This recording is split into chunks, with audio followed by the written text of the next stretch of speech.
जन्माद्यस्य यतोन्मयादितरतश्चार्थेष्वभिज्ञस्वराट् तेने ब्रह्महृदाय आदिकवये मुह्यन्ति यं सूरयः तेजो वारिमृदां यथा विनिमयो यत्र त्रिसर्गो मृषा धाम्ना स्वेन सदा निरस्तकुहकं सत्यं परं धीमहि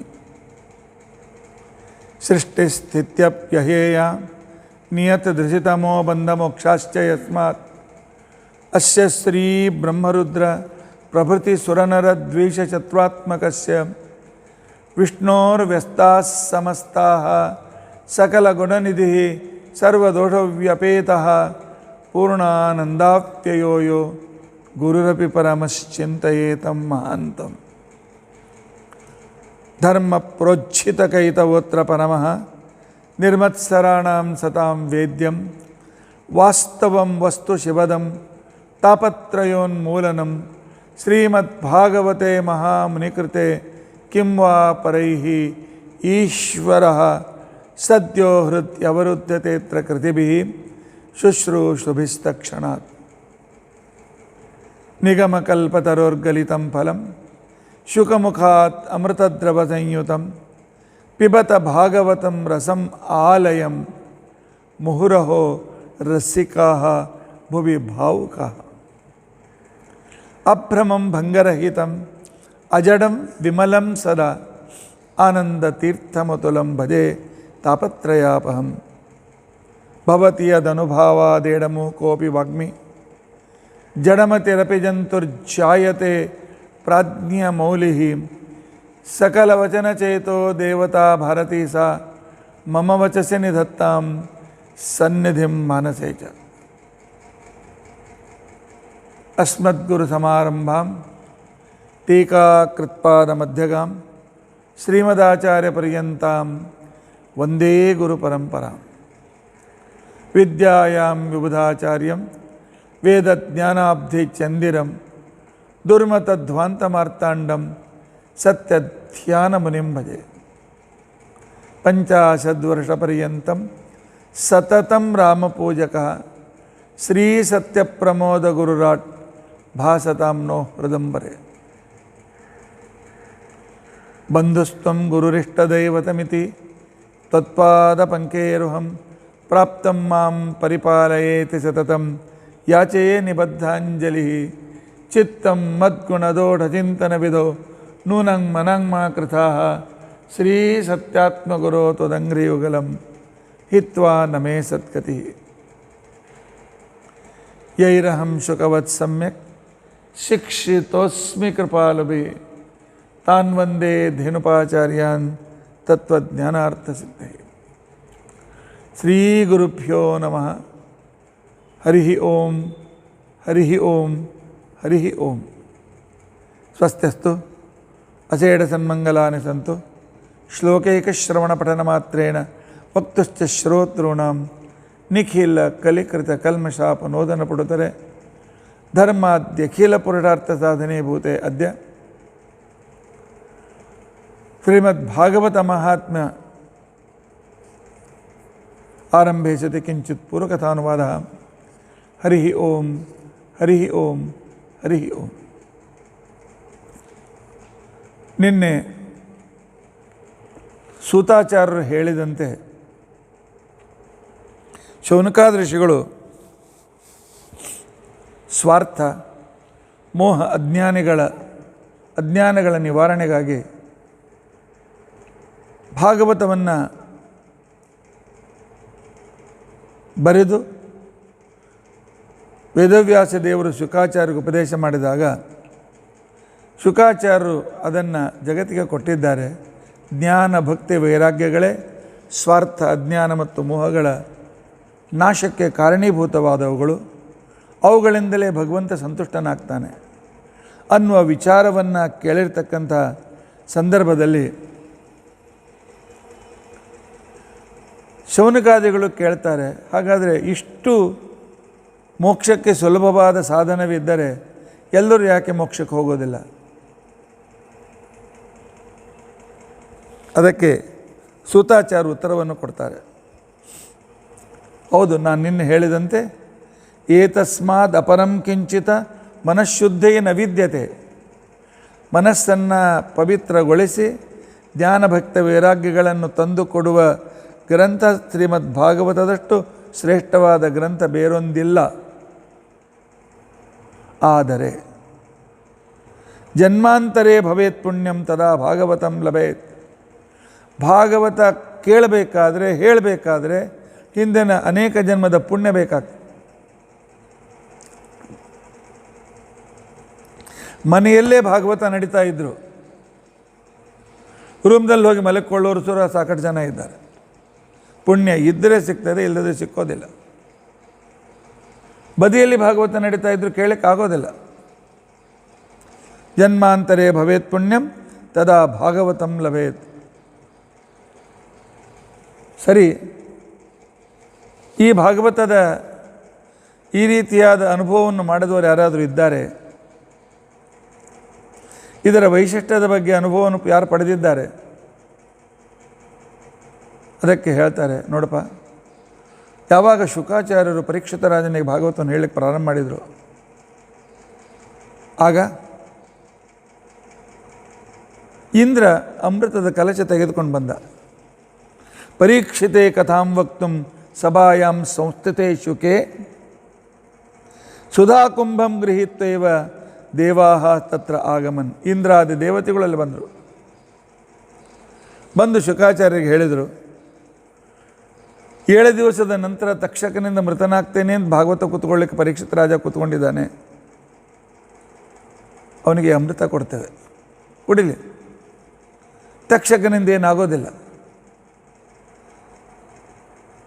ಆದ್ದರಿಂದಾಗಿ ಈ ಅಮೃತವನ್ನು ತೆಗೆದುಕೊಳ್ಳಿ, ನೀವು ನಮ್ಮ ದೇವಲೋಕಕ್ಕೆ ನಡೆಯಿರಿ, ಅಲ್ಲಿ ನಮಗೋಸ್ಕರ ಭಾಗವತವನ್ನು ಹೇಳಿ ಕಥಾಸುಧಾಂ ಪ್ರಯಚ್ಛದ್ವಂ, ನಮಗೋಸ್ಕರ ಭಾಗವತ ಹೇಳಿಕ್ಕೆ ಬರೀರಿ ಅಂತ ತಿಳ್ಕೊಂಡಂತಂದಾಗ ಆ ಕಾಲದಲ್ಲಿ ಶುಕಾಚಾರ್ಯ ಹೇಳಿದರು, ಒಬ್ಬ ಯಜಮಾನ ಕತೆ ಹೇಳಿ ಅಂತ ತಿಳ್ಕೊಂಡಂತ ಹೇಳಿದಾಗ ಆಗಲಿ ಅಂತಂದಮೇಲೆ ಅವನನ್ನು ಬಿಟ್ಟು ಹೋಗ್ಲಿಕ್ಕೆ ನಮಗೆ ಅಧಿಕಾರ ಇರೋದಿಲ್ಲ.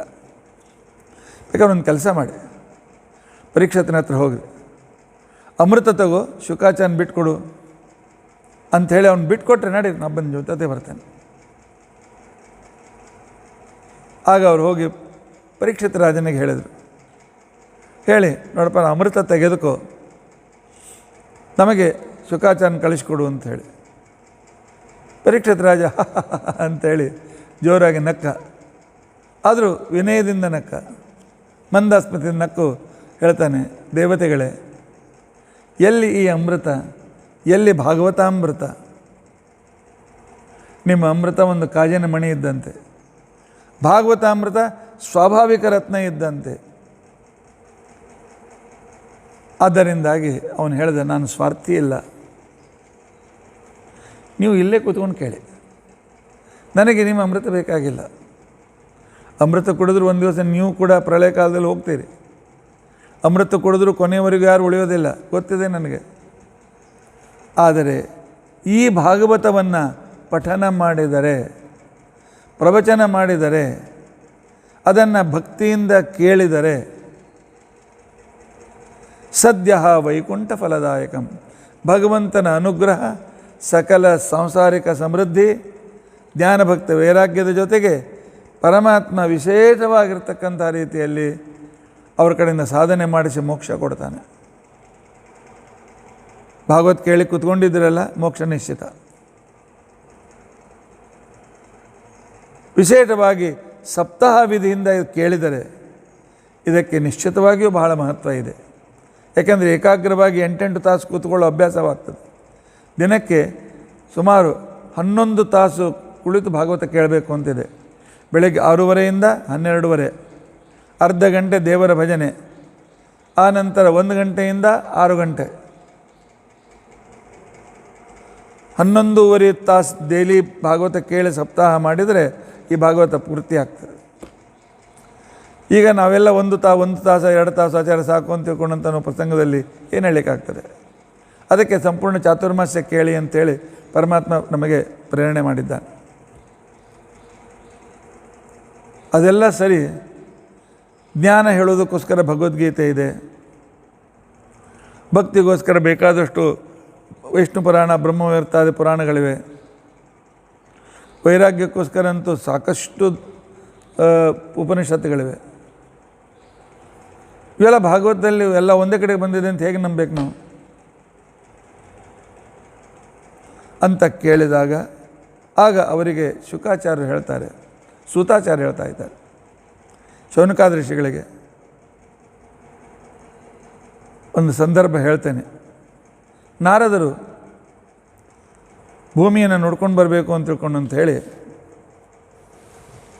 ಕಲಿಯುಗದ ಆರಂಭದಲ್ಲಿ ಬಂದಿದ್ದರು. ದ್ವಾಪರಯುಗದಲ್ಲಿ ನೋಡಿದರು, ಕಲಿಯುಗದಲ್ಲಿ ಅಂತೂ ಮುಂದಾಗ್ತಕ್ಕಂಥದ್ದು ಅವ್ರಿಗೆ ಗೊತ್ತಿತ್ತು, ತಿರುಗಾಡ್ತಾ ಇದ್ದಾರೆ. ಜನರ ಪರಿಸ್ಥಿತಿಯನ್ನು ನೋಡಿ ಅವ್ರು ಭಾಳ ದುಃಖ ಆಯಿತು. ದುಃಖ ಆಗಿ ಹೇಳಿದರು, ಎಲ್ಲಿಯೂ ಸತ್ಯ ಇಲ್ಲ. ಸತ್ಯ ನಾವೆಲ್ಲ ಸುಳ್ಳು ಮಾತಾಡ್ತೇವೆ ಅಂತಂದರೆ ಈ ಸುಳ್ಳು ಮಾತನಾಡುವುದು, ಸತ್ಯ ಮಾತನಾಡೋದು ಈ ಸತ್ಯ ಅಲ್ಲ. ಸತ್ಯ ಅಂದರೆ ಶಾಸ್ತ್ರವನ್ನು ಅರ್ಥ ಮಾಡಿಕೊಂಡು ಅದರ ಪ್ರಕಾರ ದೈನಂದಿನ ಜೀವನವನ್ನು ನಡೆಸುವುದು, ಇದೇ ಸತ್ಯ. ನಾನು ಏನು ಮಾಡ್ತಾ ಇದ್ದೇನೆ ಇದು ಶಾಸ್ತ್ರಕ್ಕೆ ಸಮ್ಮತವೇ, ಅದನ್ನು ಅರ್ಥ ಮಾಡಿಕೊಳ್ಬೇಕು. ಇದೇ ಸತ್ಯ ಧರ್ಮ. ನಾನು ಬಿಂದಾಸ್ ಇರ್ತೇನೆ, ಯಾವಾಗ ಮೇಲೆ ಬೇಕಾದ ಮಲ್ಕೊಳ್ತೇನೆ, ಯಾವಾಗ ಬೇಕಾದಾಗ ಹೇಳ್ತೇನೆ, ಯಾವಾಗ ಬೇಕಾದಾಗ ಸ್ನಾನ ಮಾಡ್ತೇನೆ, ಯಾವಾಗ ಬೇಕಾದಾಗ ಸಂಧ್ಯಾವನ ಮಾಡ್ತೇನೆ, ಮಾಡದೆ ಬೇಕಾದರೆ ಬಿಟ್ಟೆ. ಇದು ಅಲ್ಲ, ಇದು ಸತ್ಯ ಅಲ್ಲ. ಶಾಸ್ತ್ರದಲ್ಲಿ ಹೇಳಿದಂತೆ ನಮ್ಮ ಟೈಮ್ ಟೇಬಲ್ ಮಾಡಿಕೊಂಡು ಆ ರೀತಿಯಾಗಿ ಆ ಕ್ರಮದಲ್ಲಿ ನಮ್ಮ ಜೀವನದ ಸ್ಟೈಲ್ ನಾವು ಅನುಸರಿಸಿದರೆ ಅದು ಸತ್ಯ ಅಂತ ಅನಿಸ್ಕೊಳ್ತದೆ. ಆದರೆ ಕಲಿಯುಗದಲ್ಲಿ ಇಂಥ ಎಷ್ಟು ಜನ ಇದ್ದಾರೆ. ತಪಸ್ಸಂತೂ ಇಲ್ಲವೇ ಇಲ್ಲ. ತಪ ಆಲೋಚನೆ, ಶಾಸ್ತ್ರ ಅಧ್ಯಯನ ಮಾಡುವುದು, ಕೇಳುವುದು, ಅದನ್ನು ಭಗವಂತನ ಬಗ್ಗೆ ವಿಶೇಷವಾಗಿ ಚಿಂತನೆ ಮಾಡುವುದು, ಇದನ್ನು ಎಷ್ಟು ಜನ ಮಾಡ್ತಾ ಇದ್ದಾರೆ. ಶೌಚ ಪಾವಿತ್ರ್ಯ ಅಂತೂ ಇಲ್ಲವೇ ಇಲ್ಲ.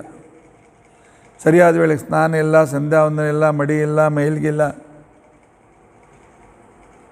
ಆ ನಂತರ ಭಕ್ಷಣ, ಅಪೇಯಪಾನ, ಏನು ಬೇಕಾದ ಮನಸ್ಸಿದ್ದು ಏನು ಬೇಕಾದ ಮಾಡ್ತಾರೆ. ಇನ್ನು ಬಡವರ ಮೇಲೆ ದಯೆ, ನಮಗೆ ಸಾಕಾಗೋದಿಲ್ಲ ಅಂತ ಅನ್ನೋದೇ ಸ್ವಾರ್ಥ ಇದೆ. ಬಡವರ ಮೇಲೆ ದಯ ತೋರಿಸ್ತಾರೆ, ದಯೆಯೂ ಇಲ್ಲ.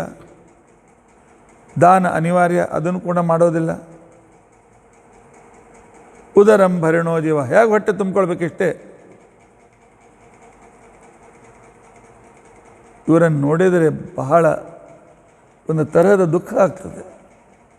ಮನುಷ್ಯ ಜನ್ಮ ಪಡೆದು ಕಳೆದುಕೊಳ್ತಾ ಇದ್ದಾರಲ್ಲ, ವ್ಯರ್ಥವಾಗಿ ಹಾಳು ಮಾಡಿಕೊಳ್ತಾ ಇದ್ದಾರಲ್ಲ ಅಂತ ತಿಳ್ಕೊಂಡು ಅಂತೇಳಿ ನನಗೆ ದುಃಖವಾಗ್ತಾ ಇದೆ ಅಂತೇಳಿ ನಾರದರಂತ ಇದ್ದಾರೆ. ಎಲ್ಲರೂ ಕೂಟ ಭಾಷಣ, ಒಂದು ಸಣ್ಣ ಮಾತಿಗೂ ಸುಳ್ಳು ಹೇಳ್ತಾರೆ. ಒಂದು 4 ಆಣೆಗೂ ಸುಳ್ಳು ಹೇಳ್ತಾರೆ, 1 ರೂಪಾಯಿಗೂ ಸುಳ್ಳು ಹೇಳ್ತಾರೆ, ಒಂದು ಸತ್ಕರ್ಮಕ್ಕೂ ಸುಳ್ಳು ಹೇಳ್ತಾರೆ, ಸಂಧ್ಯಾನ ಮಾಡಿದ ಒಂದು ಸುಳ್ಳು ಹೇಳ್ತಾರೆ.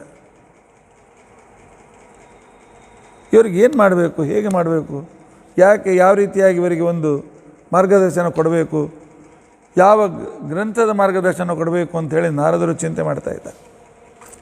ಚಿಂತೆ ಮಾಡ್ತಾ ಹೋಗಿ ಗಂಗಾ ನದಿ ಸ್ನಾನ ಮಾಡಿ ಅದು ಸಮಾಧಾನ ಮಾಡಿಕೊಳ್ಳೋಣ ಅಂತೇಳಿ ಹರಿದ್ವಾರಕ್ಕೆ ಬರ್ತಾರೆ. ಹರಿದ್ವಾರ ಗಂಗಾ ನದಿ ಹೊರಟಿದ್ರು, ದಾರಿಯಲ್ಲಿ ನೋಡ್ತಾರೆ ಒಂದು ಜನರ ಗುಂಪು, ಎಲ್ಲರೂ ಗುಂಪು ಕಂಡ್ಕೊಂಡು ನಿಂತ್ಕೊಂಡಿದ್ದಾರೆ. ನಾರದಿಗೂ ಸ್ವಲ್ಪ ಕ್ಯೂರಿಯಾಸಿಟಿ, ಮಾಬ್ ಸೈಕಾಲಜಿ ಅಲ್ಲ, ಒಳಗೇನಿದೆ ನೋಡೋಣ ಅಂತ ತಿಳ್ಕೊಂಡು ಅಂತೇಳಿ ಎಷ್ಟೇ ಸುಶಿಕ್ಷಿತ ಇದ್ದರೂ ಜನರು ಸಮೂಹ ನಡೆದಾಗ ಏನು ನಡೆದಿದೆ ಅಂತ ಹೇಳ್ಕೊಂಡು ನೋಡ್ತಕ್ಕಂಥ ಒಂದು ಉತ್ಸುಕತೆ ಇರ್ತದೆ. ಜನನ ಸರಿ ಅಂತೇಳಿ ನಾರದ ಬಂದನ್ನು ದಾರಿ ಬಿಟ್ಕೊಟ್ರು. ನಮ್ಮಂಥವ್ರು ಹೋದ್ರೆ ಯಾರು ಬಿಡ್ತಿದ್ದಿಲ್ಲ. ನಾರದ ಒಳಗೆ ಹೋಗಿ ನೋಡ್ತಾರೆ, ವಿಚಿತ್ರ ದೃಶ್ಯ. ಒಬ್ಬಳು ಯುವತಿ, ತರುಣಿ, ಬದಿಯಲ್ಲಿ ಇಬ್ಬರು ಮಲ್ಕೊಂಡು ಊರ್ಧ್ವಶ್ವಾಸ ಬಿಡ್ತಾಯಿದ್ದಾರೆ. ಯಾವಾಗೋ ಏನು ಅಂತೇಳೋ ಪರಿಸ್ಥಿತಿ, ಯಾವಾಗ ಸಾಯ್ತಾರೋ ಅಂತ ಅನ್ನೋ ಪರಿಸ್ಥಿತಿ. ಅವಳು ಹೇಳ್ತಾಯಿದ್ರು, ಯಾರಾದರೂ ಬರ್ರಿ ನನ್ನ ಮಕ್ಕಳನ್ನ ಉಳಿಸ್ರಿ ಅಂತ ತಿಳ್ಕೊಂಡು ಅಂತೇಳಿ ಕೇಳ್ತಾಯಿದ್ದ. ತಾಯಿ ಯುವತಿ, ಮಕ್ಕಳು ಮುದುಕರಾಗಿ ಪ್ರಾಣ ಬಿಡ್ಲಿಕ್ಕತ್ತಾರೆ. ಏನಿದು ಆಶ್ಚರ್ಯ ಅಂತೇಳಿ ಇನ್ನೂ ಸ್ವಲ್ಪ ಮುಂದೋದು ನಾರದರನ್ನು ನೋಡಿ ಆ ಕಾಲದಲ್ಲಿ ಅವಳು ಹೇಳ್ತಾಳೆ, ಆ ಯುವತಿ ಹೇಳ್ತಾಳೆ, ನಾರದರೆ ಬನ್ನಿ ನಮಸ್ಕಾರ, ಬರ್ರಿ. ನಾರದರಂದು ನನಗೆ ಇವ್ರು ಯಾಕೆಂದು ಗೊತ್ತಿಲ್ಲ, ನನ್ನ ಪರಿಚಯದಲ್ಲಿ ಇವಳಿಗೆ ಆ ಕಾಲಕ್ಕೆ ಹೇಳ್ತಾರೆ, ಯಾರು ನೀನು? ಮಕ್ಕಳು ಅಂತ ಹೇಳ್ತಿದ್ದಿ, ಮುದಕ್ಕೆ ಯಾಕೆ ಆಗ್ಯಾರ? ಸಾಯ್ಲಿಕ್ಕೆ ಯಾಕೆ ಆಗ್ಯಾರ? ನೀನು ಇನ್ನೂ ತರುಣಿ ಯಾಕೆ ಉಳಿದಿದಿ? ಆ ಕಾಲಕ್ಕೆ ಅವ್ರು ಹೇಳ್ತಾರೆ, ಅಹಂ ಭಕ್ತಿ ರೀತಿ ಖ್ಯಾತ, ನನ್ನ ಹೆಸರು ಭಕ್ತಿ. ಇವರಿಬ್ಬರು ನನ್ನ ಮಕ್ಕಳು, ಜ್ಞಾನ ಮತ್ತು ವೈರಾಗ್ಯ ಅಂತಕ್ಕಂಥ ಮಕ್ಕಳು. ಆದರೆ ಕಲಿಯುಗ ಬಂದಿದೆ, ಈಗಲೇ ಇನ್ನೂ ಕಲಿಯುಗದ ಸಂಧಿಕಾಲದಲ್ಲೇ ಈ ಜ್ಞಾನಕ್ಕೆ ಕೇಳೋರು ಯಾರೂ ಇಲ್ಲ. ಆಚಾರ 37 ಗ್ರಂಥ ಓದ್ರಿ ಅಂತಂದ್ರೆ ಯಾರು ಕೇಳೋರು? ಏನಾದರೂ ಕಥೆ ಹೇಳ್ತೇನೆ ಬರ್ರಿ ಅಂತ ನಡೆದು ಬರ್ತೀವಿ. ವೈರಾಗ್ಯ ಯಾರಿಗೆ ಬೇಕಾಗ್ಯದ ವೈರಾಗ್ಯ? ಅದು ಬಿಡು ಅಂತಂತಾರೆ. ಚಾತುರ್ಮಾಸ ಪ್ರಾರಂಭ ಆಯಿತು, ತರಕಾರಿ ಬಿಡು ಅಂತಂತಾರೆ. ಈಗಲೇ ಲಾಕ್ಡೌನ್ದೊಳಗೆ 2-3 ತಿಂಗಳು ತರಕಾರಿ ಸಿಕ್ಕಿಲ್ಲ, ಇನ್ನು ಈಗೂ ಬಿಡು ಅಂತಂದ್ರೆ ಈಗ ಸ್ವಲ್ಪರೇ ಈಗ ಲಾಕ್ಡೌನ್ ವಿರುದ್ಧ ಏನದು ಅನ್ಲಾಕ್ ಆಗ್ಯದ. ಈಗರೇ ತರಕಾರಿ ತೊಗೊಂಡು ತಿನ್ನೋಣ ಅಂತಂದ್ರೆ ಚಾತುರ್ಮಾಸ ಶಾಖವ್ರತ ಮಾಡಿರಿ ಅಂತಂತಾರೆ. ವೈರಾಗ್ಯನ ಯಾರಿಗೂ ವೈರಾಗ್ಯ ಇಲ್ಲ. ಹಾಂ, ದೇವ್ರ ಹೆಸರು ತೊಗೊಳ್ರಿ, ಭಜನೆ ಮಾಡೋಣ, ಆನಂತರ ದೇವರಲ್ಲಿ ಭಕ್ತಿ ಮಾಡಿರಿ ಅಂತ ತಿಳ್ಕೊಂಡು ಅಷ್ಟು ಮಾಡ್ಲಿಕ್ಕೆ ತಯಾರಿದ್ದೀವಿ ನಾವು. ಶಾಸ್ತ್ರ ಪೀಸ್ತ್ರ ಓದ್ಲಿಕ್ಕೆ ನಮ್ಗೆ ಹೇಳಬೇಡ್ರಿ.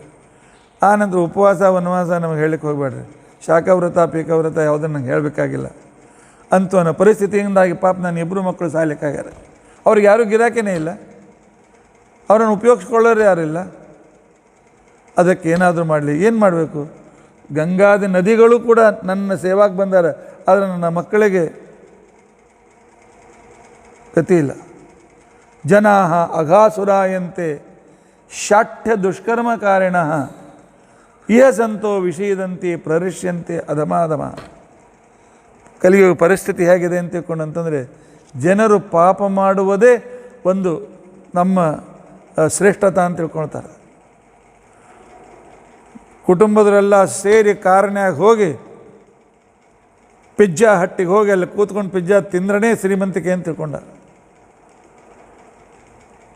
ಹಣ ಅನವಶ್ಯಕ ಹಣ ಖರ್ಚು ಮಾಡಿ ಟೂರ್ ಮಾಡಿ ಇಷ್ಟು ಖರ್ಚು ಮಾಡೀವಿ ಅಂತ ಅನ್ನೋದು ದೊಡ್ಡಸ್ತಿಗೆ ಅಂತ ತಿಳ್ಕೊಳ್ತಾರೆ.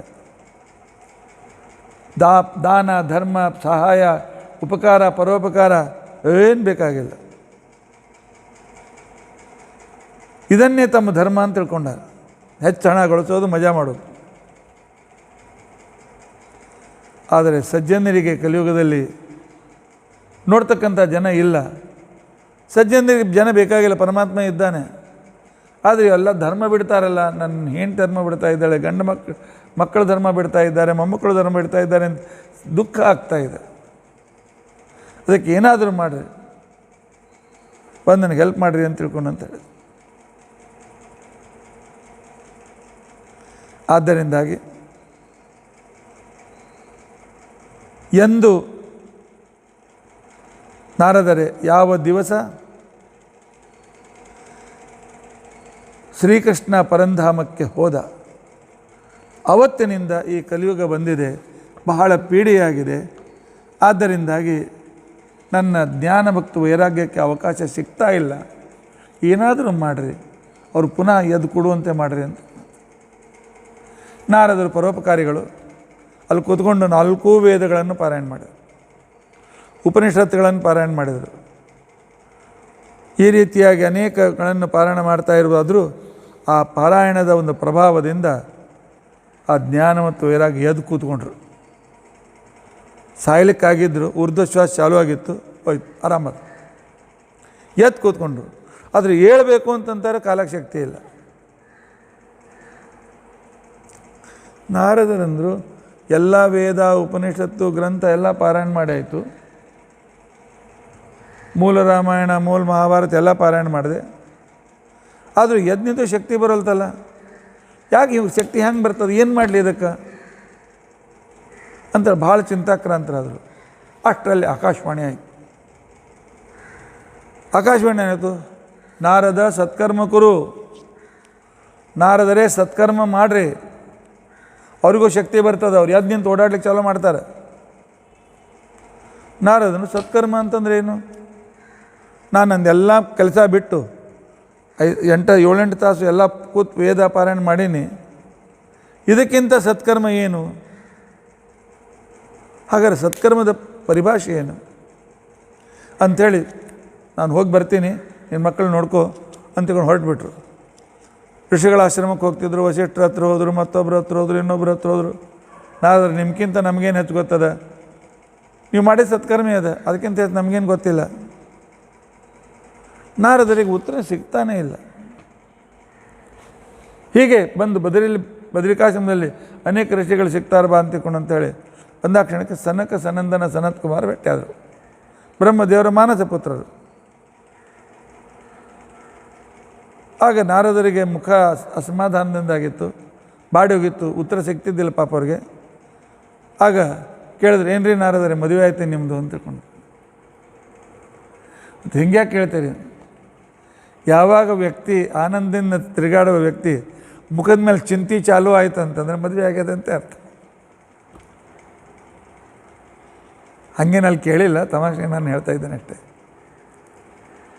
ಅವ್ರು ಕೇಳಿದ್ರು, ಸತ್ಕರ್ಮ ನಾನು ಎಲ್ಲ ವೇದ ಪುರಾಣ ಮಾಡಿ ಆಯಿತು, ಇನ್ನು ಸತ್ಕರ್ಮ ಅಂದ್ರೇನು?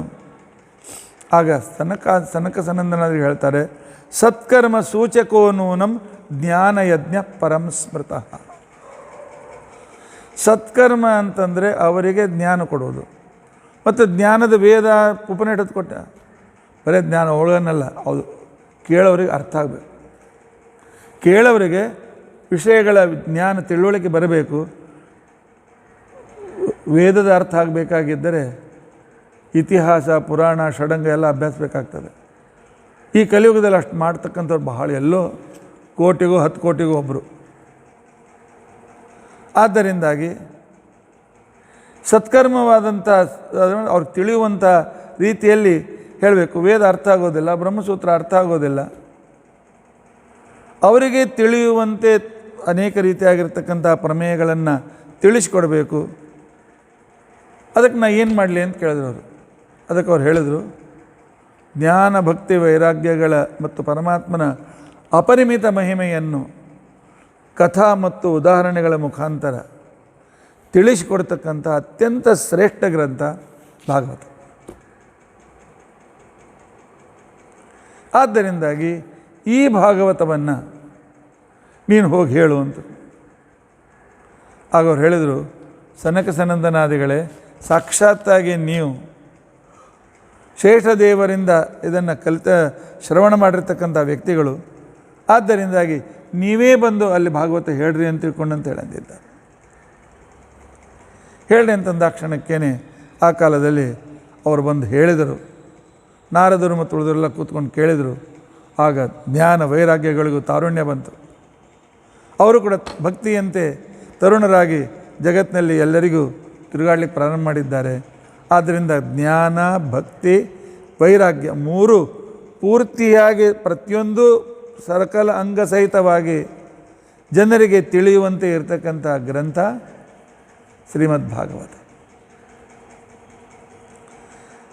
ಕಥಾ ಭಾಗವತಸ್ಯಾಪಿ ನಿತ್ಯಂ ಭವತಿ ಯದ್ಗೃಹೆ.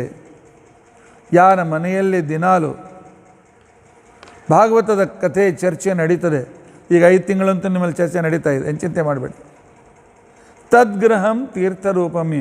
ಅವರ ಮನೆಯೇ ಕಾಶಿ, ಅವರ ಮನೆಯೇ ಬದರಿ, ಅವರ ಮನೆಯೇ ತ್ರಿವೇಣಿ ಸಂಗಮ, ಅವರ ಮನೆಯೇ ಹರಿದ್ವಾರ. ತೀರ್ಥರೂಪಂ ವಸತಾಂ ಪಾಪನಾಶನಂ. ಮನೆಯಲ್ಲಿರ್ತಕ್ಕಂಥವ್ರು ಎಲ್ಲರೂ ಪಾಪ, ದುಃಖ, ಕಷ್ಟಗಳು ನಷ್ಟವಾಗಿ ಅವರಿಗೆ ಸುಖ ಸಿಗ್ತದೆ. ಯಾಕೆ ಅಂತಕೊಂಡಂತ ಇಲ್ಲ, ಮತ್ತು ವೇದ ಉಪನಿಷತ್ತು ಬೇಡ, ಇದನ್ನು ಚೆನ್ನಾಗಿ ಅಭ್ಯಾಸ ಮಾಡಿದ್ರೆ ಸಾಕು. ಅದಕ್ಕಿಂತಲೂ ಹೆಚ್ಚು ಓದ್ತಕ್ಕಂಥ ಯೋಗ್ಯತೆ ಇದ್ದರೆ ಅವಶ್ಯವಾಗಿ ಗುರುಗಳ ಹತ್ರ ಗುರುಕುಲಕ್ಕೆ ಹೋಗಿ ವೇದೋಪನಿಷತ್ತು ಓದಿ. ಆ ವೇದ ಉಪನಿಷತ್ತುಗಳ ಸಾರದಿಂದಲೇ ಈ ಭಾಗವತ ಕಥಾ ಬಂದಿದೆ. ವೇದಗಳ 4 ವೇದಗಳ ಸಾರ, ಅದರ ಅನೇಕ ಶಾಖೆಗಳು, ಉಪನಿಷತ್ತುಗಳು. ವೇದೋಪನಿಷದಾತ್ ಸಾರಾತ್ ಜಾತಾ ಭಾಗವತೀ ಕಥಾ ಅತ್ಯುತ್ತಮ ತಪೋಭಾತಿ ಪೃಥಗ್ಭೂತ ಫಲಾಕೃತಿ.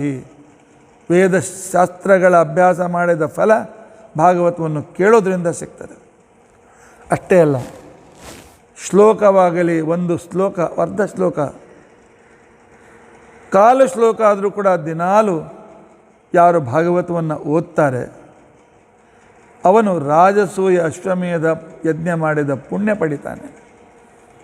ಅದನ್ನು ನೀವು ಈಗ ಪಡಿತಾ ಇದ್ದೀರಿ. ಇಂಥ ಸಂದರ್ಭದಲ್ಲಿ ಆ ಕಾಲದಲ್ಲಿ ಸೂತಾಚಾರ್ಯ ಸೌನಕಾದಿ ಋಷಿಗಳು ಕೇಳ್ತಾರೆ, ಕೃಷ್ಣ ದ್ಯುಮಣಿ ನಿಮ್ಲೋಚೆ, ಶ್ರೀಕೃಷ್ಣ ಪರಂಧಾಮಕ್ಕೊಂದು ಕಲಿಯುಗ ಚಾಲು ಆಯ್ತಲ್ಲ, ಆವಾಗ ಧರ್ಮ ಯಾರ ಹತ್ರ ಹೋಯಿತು, ಯಾರಿಗೆ ಶರಣು ಹೋಯಿತು ಅಂತ ತಿಳ್ಕೊಂಡಂತೇಳಿ ಕೇಳಿರ್ತಕ್ಕಂಥ ಸಂದರ್ಭದಲ್ಲಿ ಆಗ ಅವರು ಹೇಳ್ತಾರೆ, ಕೃಷ್ಣ ತಾನು ಹೋಗುವಾಗ ತಾನು ಭಾಗವತದಲ್ಲಿಯೇ ಹೋಗಿ ಆಶ್ರಯವನ್ನು ಪಡೆದ. ಆದ್ದರಿಂದಾಗಿ ಈ ಭಾಗವತವನ್ನು ನಾವು ವಿಶೇಷವಾದ ರೀತಿಯಲ್ಲಿ ಇದನ್ನು ಶ್ರವಣ ಮಾಡಬೇಕು, ಕಲಿಯಬೇಕು ಅಂತ ತಿಳ್ಕೊಂಡಂತಿದ್ದಾರೆ. ಭಾರತ ದೇಶದಲ್ಲಿ ಹುಟ್ಟಿ ಯಾವ ವ್ಯಕ್ತಿ ಭಾಗವತವನ್ನು ಕೇಳೋದಿಲ್ಲ, ಭಾಗವತವನ್ನು ಅಧ್ಯಯನ ಮಾಡೋದಿಲ್ಲ, ಆ ವ್ಯಕ್ತಿಯ ಜನ್ಮ ವ್ಯರ್ಥ, ಅವನು ಆತ್ಮಹತ್ಯೆ ಮಾಡಿಕೊಂಡಂತೆ ಅಂತ. ಆತ್ಮಹತ್ಯೆ ಮಾಡಿಕೊಂಡ್ರೆ ಎಷ್ಟು ಪಾಪ ಬರುತ್ತದೆ. ಆ ವ್ಯಕ್ತಿ ಭಾಗವತ ಕೇಳದೇ ಇದ್ದರೆ, ಭಾಗವತವನ್ನು ಶ್ರವಣ ಮಾಡದೇ ಇದ್ದರೆ ಅಷ್ಟು ಪಾಪದಿಂದ ಅಷ್ಟು ಪಾಪ ಮಾಡ್ತಾನೆ. ಭಾಗವತ ಕೇಳಿದವನಿಗೆ ಏನು ಮಾಡಬೇಕು ಏನು ಮಾಡಬಾರ್ದು ಅಂತ ಗೊತ್ತಾಗ್ತದೆ. ಅವನಿಗೆ ಯಾವಾಗಲೂ ನೆನಪಾಗ್ತಾ ಇರ್ತದೆ. ಬ್ರಾಹ್ಮಣನಿಗೆ ನಿಶ್ಚಿತವಾಗಿಯೂ ಶಾಸ್ತ್ರಜ್ಞಾನ ಅಪರೋಕ್ಷ ಜ್ಞಾನ ಪ್ರಾಪ್ತಿಯಾಗ್ತದೆ. ಕ್ಷತ್ರಿಯನಿಗೆ ಶತ್ರುಜಯ ಪ್ರಾಪ್ತವಾಗ್ತದೆ. ವೈಶ್ಯನಿಗೆ ಧನದ ಸಮೃದ್ಧಿ ಸಿಗ್ತದೆ. ಶೂದ್ರನಿಗೆ ಸುಖ ಸಿಗ್ತದೆ. ಅನೇಕ ಜನ್ಮದ ಸಂಸಿದ್ಧಿ ಈ ಭಾಗವತದಿಂದ ಸಿಗ್ತದೆ. ಪ್ರಕಾಶೋ ಭಗವದ್ಭಕ್ತೇ, ನಿಶ್ಚಿತವಾಗಿಯೂ ಜ್ಞಾನ ವೈರಾಗ್ಯ ಸಹಿತವಾದ ಭಕ್ತಿ ಹುಟ್ಟುತ್ತದೆ. ಸರಿ, ಈ ಭಾಗವತವನ್ನು ಹೇಗೆ ಕೇಳಬೇಕು? ಅರ್ಧ ಗಂಟೆ ಆಗ್ತಾಯಿದೆ ಗೊತ್ತಿದೆ, ಆದರೆ ಭಾಗವತ ನಾಳಿನಿಂದ ಕೇಳೋರಿದ್ದೀರಲ್ಲ, ಹೇಗೆ ಕೇಳಬೇಕು? ಭಾಗವತ ಕೇಳೋಕ್ಕಿಂತ ಮೊದಲು ಸ್ನಾನ ಮಾಡಬೇಕು. ಸ್ನಾನ ಮಾಡಲಾರ್ದೆ ಭಾಗವತ ಕೇಳಬಾರ್ದು. ಆ ನಂತರ ಸಂಧ್ಯಾ ವಂದನ, ಸ್ತ್ರೀ ಜಪ ಅದನ್ನೆಲ್ಲ ಮಾಡಿಕೊಂಡು ಆ ನಂತರ ದೇವರ ಮುಂದೆ ತುಪ್ಪದ ದೀಪ ಹಚ್ಚಿಟ್ಟು, ತುಪ್ಪದ ದೀಪ ಡಲ್ಡ ಅಲ್ಲ, ಶುದ್ಧ ತುಪ್ಪದ ದೀಪ ಹಚ್ಚಿಟ್ಟು ಭಾಗವತವನ್ನು ಕೇಳಬೇಕು. ಭಾಗವತ ಕೇಳುವವರೆಗೂ ಆ ದೀಪ ಉರಿತಾ ಇರಬೇಕು. ಚಲೋ ತುಪ್ಪ ಹಾಕಿ ಒಂದು ಕೂತ್ಕೊಡ್ರಿ, ಅದನ್ನೇ ನೋಡಿ ಕೂತ್ಕೊಡ್ಬೇಡ. ಭಾಗವತ ನೋಡಿ ಕೂತ್ಕೊಡ್ರೆ ಭಾಗವತ ಕೇಳಕ್ಕೆ ಆಗೋದಿಲ್ಲ. ಆ ನಂತರ ಭಾಗವತ ಪುಸ್ತಕ ಇದ್ದರೆ ದೇವ್ರ ಮುಂದೆ ಇಟ್ಟು ದೇವರ ಮುಂದೆ ಸಾಷ್ಟಾಂಗ ನಮಸ್ಕಾರ ಮಾಡಿ ಕೇಳಬೇಕು. ಅರ್ಧ ತಾಸು ಟಿ ವಿ ಮೊಬೈಲ್ ಎಲ್ಲ ಬಂದು, ಈಗ ಅರ್ಧ ತಾಸಿನ ಸ್ಪ್ಯಾನ್ ಇದೆ ಅಂತೇಳಿ ಸಪ್ತಾಹದಲ್ಲಿ 11 ತಾಸು ಬಂದು. ಆ ನಂತರ ಚಾತಕ ಪಕ್ಷಿಯಂತೆ ಭಾಗವತವನ್ನು ಕೇಳಬೇಕು. ಭಾಗವತ ಮಹಾತ್ಮೆಯಲ್ಲಿ ಹೇಳ್ತಾರೆ, ಉತ್ತಮ ಕೇಳ್ತಕ್ಕಂಥವರು, ಆ ನಂತರ ಅಧಮ ಕೇಳ್ತಕ್ಕಂಥವ್ರು 2 ಥರದ ಕ್ರಮ ಇದ್ದಾರೆ. ಶ್ರೋತೃಗಳಲ್ಲಿ ಉತ್ತಮರಾದವರು ಯಾರು, ಶ್ರೋತೃಗಳಲ್ಲಿ ಅಧಮರಾದವರು ಯಾರು ಅಂತನ್ನೋದನ್ನು ಭಾಗವತ ಮಹಾತ್ಮೆ ಪದ್ಮಪುರಾಣ ನಮಗೆ ತಿಳಿಸಿಕೊಡ್ತಾರೆ. 4 ಜನ ಅವರು ಪಾಸಿಂಗ್ ಮಾರ್ಕ್ಸ್ ಸಿಗ್ತದೆ ಅವರಿಗೆ. ಚಾತಕ ಶ್ರೋತ, ಹಂಸ ಶ್ರೋತ, ಶುಕಶ್ರೋತ, ಮೀನಶ್ರೋತ. ಚಾತಕ ಶ್ರೋತ ಅಂತಂದರೆ ಚಾತಕ ಪಕ್ಷಿ ಕೇವಲ ತಾನು ಮಳೆಗಾಲದಲ್ಲಿ ಇರ್ತಕ್ಕಂಥ ಸ್ವಾತಿ ನಕ್ಷತ್ರದಲ್ಲಿ ಬೀಳುವ ಮಳೆ ಏನಿರ್ತದೆ ಅದೊಂದು 3 ದಿವಸ ದೇವರು ಅದಕ್ಕೆ ಕುತ್ತಿಗೆಗಳೊಂದು ದೊಡ್ಡ ಚೀಲ ಇಟ್ಟಾನೆ. ಪ್ರತಿಯೊಂದು ಹನಿ ಕಪ್ ಅಂತ ಅದನ್ನು ತಗೊಳ್ತಾ ಇರ್ತದೆ, ಕೆಳಗೆ ಬೀಳಿಗೆ ಬಿಡೋದಿಲ್ಲ. ಆ ತನ್ನ ಚೀಲ ತುಂಬಿಸ್ಕೊಳ್ಬೇಕು ಅಂಥೇಳಿ. ಸ್ವಾತಿ ನಕ್ಷತ್ರ ಬೇರೆ ನಕ್ಷತ್ರದಲ್ಲಿ ಬಿದ್ದ ಮಳೆ, ನದಿ ನೀರು ಇದ್ಯಾವ್ದು ನಡೆಯಂಗಿಲ್ಲ ಅದಕ್ಕೆ. ಅದನ್ನೇ ತಗೊಂಡು ಇಟ್ಟುಕೊಂಡು 1 ವರ್ಷದ ತನಕ ಮುಂದೆ ಸ್ವಾತಿ ನಕ್ಷತ್ರ ಬರೋ ತನಕನೂ ಅಷ್ಟರ ಮೇಲೆ ಅದು ಜೀವಂತಿರ್ತದೆ. ಚಾತಕ ಪಕ್ಷಿ. ಅದಕ್ಕೋಸ್ಕರ ಭಾಗವತ ಇನ್ನೊಮ್ಮೆ ಸಿಗ್ತದೋ ಇಲ್ಲೋ ಅಂತ ತಿಳ್ಕೊಂಡು ಅಂತೇಳಿ, ಈಗ ಸಿಗ್ತಾ ಇದೆ ಅಂಥೇಳಿ ಒಂದು ಶಬ್ದ ಬಿಡದೆ ಕಿವಿ ಅಂತಕ್ಕಂಥ ಬಾಯಿಂದ ನೀವು ಅದನ್ನು ಪಾನ ಮಾಡಬೇಕು. ಇದಕ್ಕೆ ಈ ರೀತಿಯಾಗಿ ಕೇಳ್ತಕ್ಕಂಥ ವ್ಯಕ್ತಿಗೆ ಡಿಸ್ಟಿಂಕ್ಷನ್ ಮಾರ್ಕ್ಸ್ ಮೋರ್ ದೆನ್ 95. ಇನ್ನು ಕೆಲವರು ಹಂಸಪಕ್ಷಿ ಶ್ರೋತೃಗಳು. ಹಂಸಪಕ್ಷಿಗೆ ಎದುರಿಗೆ ಹಾಲು ನೀರು ಮಿಕ್ಸ್ ಮಾಡಿಟ್ರೆ ಅದು ನೀರನ್ನು ಮಾತ್ರ ಕುಡಿತಾ ಹಾಲು ಬಿಟ್ಬಿಡ್ತದೆ. ಕೆಲವರು ಹೇಳ್ತಾರೆ ಕಥೆ ಬಂದಾಕ್ಷಣಕ್ಕೇನೆ ಬಹಳ ಅತ್ಯಂತ ಶ್ರದ್ಧಾದಿಂದ ಕೇಳ್ತಾರೆ. ತತ್ವಜ್ಞಾನ ಬಂದಾಕ್ಷಣಕ್ಕೇನೆ ಸ್ವಲ್ಪ ನಡೀತದೆ ಅಂತ ಅಲ್ಲಿ ಬೇರೆ ಕಡೆಗೆ ಲಕ್ಷ್ಯ ಕೊಡ್ತಾರೆ. ಅರ್ಥ ಆಗೋದಿಲ್ಲ ಅಂತ ಸುಮ್ಮನೆ ತಪ್ಪದೆ, ಎಲ್ಲರಿಗೂ ಅರ್ಥ ಆಗ್ತದೆ ಅಂಥವ್ರು ಹಂಸ ಶ್ರೋತೃಗಳು. ಪರವಾಗಿಲ್ಲ, ಅವರಿಗೂ ಕೂಡ 60 ಮಾರ್ಕ್ಸ್ ಸಿಗ್ತದೆ. ಆದರೆ ಬೇರೆ ಕಡೆ ಲಕ್ಷ್ಯ ಕೊಡೋದಿಲ್ಲ ಅವರು. ಇನ್ನು ಕೆಲವರು ಶುಕಶ್ರೋತ. ಶುಕಶ್ರೋತ ಅಂತ ತಿಳ್ಕೊಂಡಂತಂದರೆ ಕೇಳ್ತಿರ್ತಾರೆ, ಅರ್ಥದ ಕಡೆ ಭಾಳ ಲಕ್ಷ್ಯ ಓದೋದಿಲ್ಲ. ಕೇಳಿದರೆ ಪುಣ್ಯ ಬರ್ತದೆ, ಒಂದು ಸೆಕೆಂಡು ಬಿಡದೆ ಕೇಳ್ತಾರೆ. ಅರ್ಥದ ಚಿಂತನೆಗಿಂತನೇ ಬೇರೆ ಕಡೆ ಭಾಳ ಲಕ್ಷ್ಯ ಕೊಡೋದಿಲ್ಲ. ಯಾಕೆಂದರೆ ಗಿಳಿಗೆ ಪಾಠ ಮಾಡಿದಷ್ಟು ಬರೋಬ್ಬರಿ ವಾಪಸ್ ಅವ್ರ ನಂತರ ಸಂಪೂರ್ಣ ಭಾಗವತ ನಿಮ್ಗೆ ಬಾಯ್ಪಾಠ ಹೇಳ್ತಾರೆ. ಆದರೆ ಅರ್ಥದ ಚಿಂತನೆ ಕಡೆಗೆ ಸ್ವಲ್ಪ ಲಕ್ಷ್ಯ ಕಡಿಮೆ. ಅಂಥವರು ಶುಕಶ್ರೋತ. ಅವರಿಗೂ 45-50 ಮಾರ್ಕ್ಸ್ ಸಿಗ್ತಾರೆ. ಇನ್ನು ಕೆಲವರು ಮೀನಶ್ರೋತ ಅಂತ ತಿಳ್ಕೊಂಡಂತೇಳಿ. ಮೀನ ಹೇಗೆ ನೀರಿನೊಳಗಿರ್ತದೆ, ಆದರೆ ನೀರಿನ ಪರಿಣಾಮ ಏನು ಆಗಂಗಿಲ್ಲ ಅದು ದೇಹಕ್ಕೆ. ಹಾಗೆ ಭಾಗವತ್ ಭಕ್ತಿ ಪೂರ್ತಿ ಕೇಳ್ತಾರೆ, ಎದ್ದು ಹೋಗಂಗಿಲ್ಲ, ಆದರೆ ಜೀವನದಲ್ಲಿ ಏನು ವಿಶೇಷ ಪರಿಣಾಮ ಆಗಂಗಿಲ್ಲ. ಆದರೂ ಪರವಾಗಿಲ್ಲ, 35 ಮಾರ್ಕ್ಸ್ ಸಿಗ್ತದೆ ಅವರಿಗೆ. ಈ ಥರದ 4 ಶ್ರೋತಗಳು. ಆದರೆ ನಮ್ಗೆ ಡಿಸ್ಟಿಂಕ್ಷನ್ ಪಡೆಯಬೇಕು, ಚಾತಕ ಶ್ರೋತ ಆಗಬೇಕು. ಪ್ರತಿಯೊಂದು ಕೇಳಬೇಕು, ತಿಳಿದುಕೊಳ್ಳಬೇಕು, ಮನನ ಮಾಡಬೇಕು. ಇನ್ನು ಕೆಲವರು ಇರ್ತಾರೆ ಫೇಲ್ಯೂರ್ ಶ್ರೋತೃಗಳು. ಅವರು ಕೂಡ 4 ಥರದ್ದು. ಮೊದಲೇದು ವೃಕಶ್ರೋತ.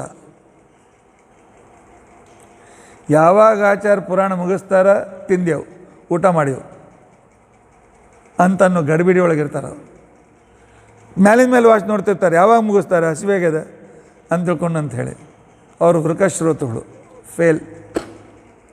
ಇನ್ನು ಕೆಲವರು ಭುಷುಂಡ ಶ್ರೋತ ಅಂತ. ಭುಷುಂಡ ಅಂತಂದರೆ ಮರಕುಟಿಗ. ಪುರಾಣ ಕೂತಿರ್ತಾರೆ, ಸುಮ್ಮ ಕೊಡಂಗಿಲ್ಲ, ಅವ್ರ ಕಡೆ ನೋಡ್ತಿರ್ತಾರೆ, ಮೊಬೈಲ್ ನೋಡು ಮೊಬೈಲ್ ನೋಡ್ತಿರ್ತಾರೆ. ಆ ನಂತರ ಇನ್ನೊಂದು ಕಡೆಯಿಂದ ಅವ್ರ ಜೊತೆ ಮಾತಾಡ್ತಿರ್ತಾರೆ. ಅಂದರೆ ಹೇಳೋರ ಲಕ್ಷ್ಯನೂ ಕೆಡಿಸ್ತಾರೆ, ಕೇಳೋರ್ದು ಲಕ್ಷ್ಯ ತಮ್ಮ ಕಡೆ ಎರೀತಾರೆ. ಹೀಗಾಗಿ ವಿಘ್ನ ಮಾಡ್ತಕ್ಕಂಥವ್ರು ಇವರು ಭುಜುಂಡಿ ಶ್ರೋತೃಗಳು.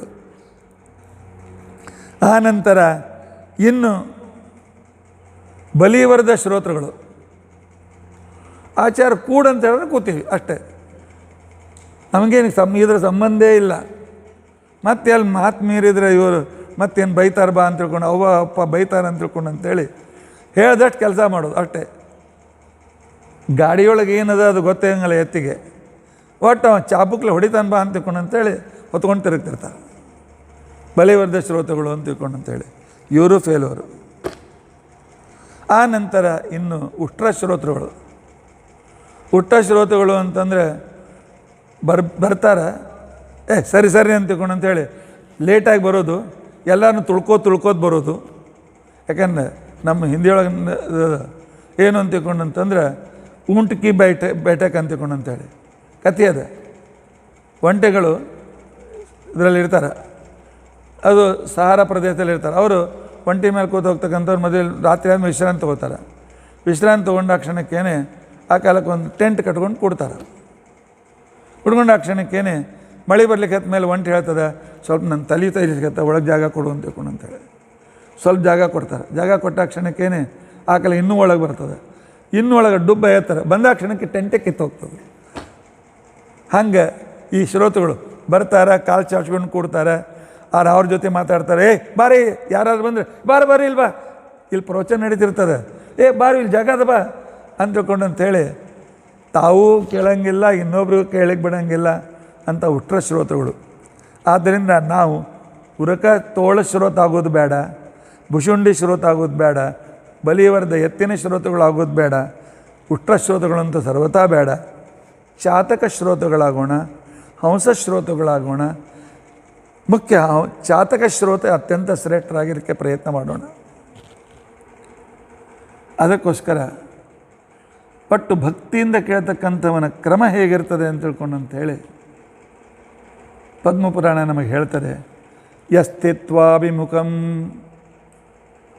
ಉತ್ತಮವಾದ ಶ್ರೋತ ಆಚಾರ್ಯ ಎದುರಿಗೇನು ಕೂತ್ಕೊಳ್ತಾನೆ. ಒಂದು ಅವರ ಮುಖಭಾವದಿಂದ ಏನೇನು ಭಾವನೆ ಬರ್ತದೆ, ಏನು ವಿಷಯ ಹೇಳ್ತಾರೆ, ಪ್ರತಿಯೊಂದು ಗ್ರಹಣ ಮಾಡೋದಕ್ಕೋಸ್ಕರ ಜನರು ಅಡ್ಡಿ ಬೇಡ ಅಂಥೇಳಿ ಎದುರಿಗೆ ಕೂತ್ಕೊಳ್ತಾನೆ. ಪ್ರಣಮ್ಯ ವಿಧಿವತ, ಕೈ ಜೋಡಿಸ್ಕೊಂಡು ಕೂತ್ಕೊಂಡಿರ್ತಾನೆ. ತ್ಯಕ್ತ್ವಾನ್ಯ ವಾದೋ ಹರೇ, ತಲೆಯೊಳಗೇನು ಉಳಿದ ಯಾವ ವಿಚಾರಗಳನ್ನು ಮರೆತು ಬಿಟ್ಟಿರ್ತಾನೆ. ಲೋ ಲೀಲಾ ಶ್ರೋತುಮಭೀಷ್ಟತೇತಿ, ಕೇಳದಂತೆ ಅವನ ಕಣ್ಣುಗಳಲ್ಲಿ ಉತ್ಸುಕತೆ ಬರ್ತದೆ, ಆನಂದ ಪಡ್ತಿರ್ತಾನೆ. ಮಧ್ಯ ಮಧ್ಯದಲ್ಲಿ ಆನಂದಾಶ್ರುಗಳು ಸುರಿತಾ ಇರ್ತಾರೆ. ಆನಂತರ ಎಂಥ ಒಳ್ಳೆಯದಿದೆ, ಎಂಥ ಶ್ರೇಷ್ಠ ಇದೆ ಅಂತ ತಿಳ್ಕೊಂಡಂತೇಳಿ ಅನುಭವಿಸ್ತಾ ಇರ್ತಾನೆ, ಆನಂದ ಅನುಭವಿಸ್ತಾ ಇರ್ತಾನೆ. ನಿಪುಣ, ಸಂದರ್ಭ ಬಂದಾಗ ಮಧ್ಯ ಮಧ್ಯದಲ್ಲಿ ನಮಸ್ಕಾರ ಮಾಡ್ತಾ ಇರ್ತಾನೆ. ಪರಮಾತ್ಮನ ಅವ್ರು ಬಂದು ಭಗವಂತ ನಮಸ್ಕಾರ ಮಾಡಿದರು, ಅವನು ಭಗವಂತ ಉದ್ಧಾರ ಮಾಡೋದಂತಂಗೆ ನಮಸ್ಕಾರ ಮಾಡ್ತಾ ಇರ್ತಾನೆ.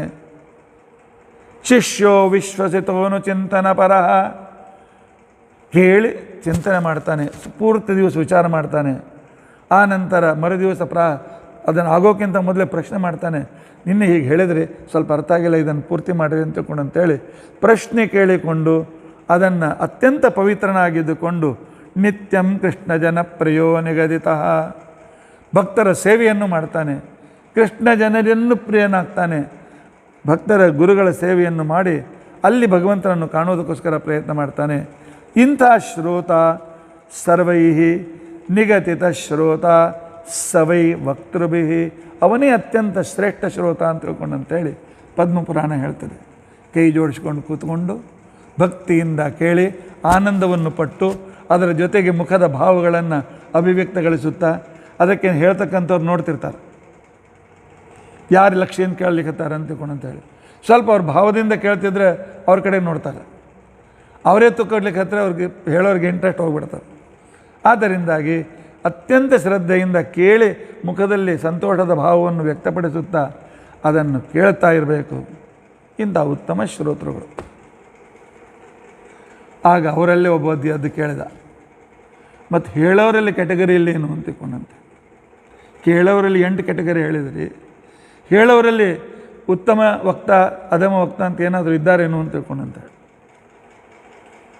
ಅದಕ್ಕೋಸ್ಕರ ಸೂತಾಚಾರ್ಯ ಹೇಳ್ತಾರೆ, ಅಲ್ಲಿಯೂ 2 ಕ್ಯಾಟಗರಿ ಹೇಳವು, ಹೇಳ್ತಕ್ಕಂಥ 2 ಕ್ಯಾಟಗರಿಗಳು. ಪರಮಾತ್ಮ ಸಂತುಷ್ಟನಾಗಲಿ,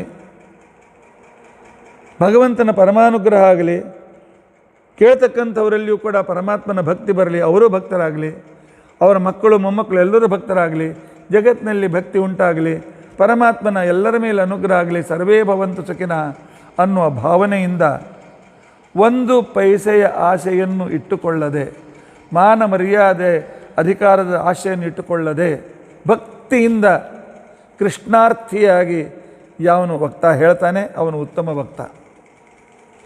ಇಲ್ಲದೇ ಇದ್ದರೆ ಇವ್ರು ಎಷ್ಟು ಕೊಡ್ತಾರೆ, ಇವ್ರು ಸ್ವಲ್ಪ ಕೊಟ್ಟರೆ ಅರ್ಧ ತಾಸೇ ಹೇಳೋದು. ಅಲ್ಲ, ಮತ್ತು ನಾನು ಪೂರ್ತಿ ಚಾತುರ್ಮಾಸ ಹೇಳಲಿಕ್ಕತ್ತೀನಿ, ಅದರಿಂದಾಗಿ ಅರ್ಧ ತಾಸಲ್ಲ, ಚಾತುರ್ಮಾಸ 5 ತಿಂಗಳು ಲೆಕ್ಕ ಹಾಕ್ರಿ, 8 ತಾಸದ ಲೆಕ್ಕ ಹಾಕ್ರಿ. ತಾತ್ಪರ್ಯ ಇಷ್ಟೇ, ಎಷ್ಟು ಕೊಡ್ತಾರೆ ಅಷ್ಟೇ ಹೇಳೋದು, ಒಟ್ಟು ಹೇಳಿ ಮುಗಿಸೋದು. ನನ್ನ ದಕ್ಷಿಣೆ ಬಂದರೆ ಸಾಕು, ಇವ್ರ ಭಕ್ತಿ ಬಂದರೆ ಬರಲಿ, ಬೇಕಾದ್ರೆ ಬಿಡಲಿ ಅಂತ ಫೇಲ್ಯೂರ್ ವಕ್ತ ಅವನು. ಧನಾರ್ಥಿ ಫೇಲ್ಯೂರ್ ವ್ಯಕ್ತಿ, ಕೃಷ್ಣಾರ್ಥಿ ಪಾಸಾಗ್ತಕ್ಕಂಥ ವಕ್ತ. ಆದ್ದರಿಂದಾಗಿ ನಾವೆಲ್ಲರೂ ಪಾಸಾಗುವ ವಕ್ತೃಗಳು, ಪಾಸಾಗುವ ಶ್ರೋತೃಗಳಾಗಲಿಕ್ಕೆ ಪ್ರಯತ್ನಿಸೋಣ. ಈ ರೀತಿಯಾಗಿ ಉತ್ತಮ ಭಕ್ತರುಗಳಾಗಿ, ಉತ್ತಮ ಶ್ರೋತೃಗಳಾಗಿ ಭಾಗವತದ ರಸವನ್ನು ಪಾನ್ ಮಾಡೋಣ. ಶ್ರೀಕೃಷ್ಣಾರ್ಪಣಮಸ್ತು. ಜಯತು ಹರಿರಚಿಂತ್ಯ ಸರ್ವದೇವೈಕವಂದ್ಯ ಪರಮಗುರುರಭೀಷ್ಟಾವಾಪ್ತಿದ ಸಜ್ಜನಾನಾಂ ನಿಖಿಲ ಗುಣಗಣಾರ್ಣೋ ನಿತ್ಯ ನಿರ್ಮುಕ್ತದೋಡ ಸರಸಿಜನಯನೋಸೋ ಶ್ರೀಪತಿರ್ಮಾನದೋನಃ. ಶ್ರೀಕೃಷ್ಣಾರ್ಪಣಮಸ್ತು.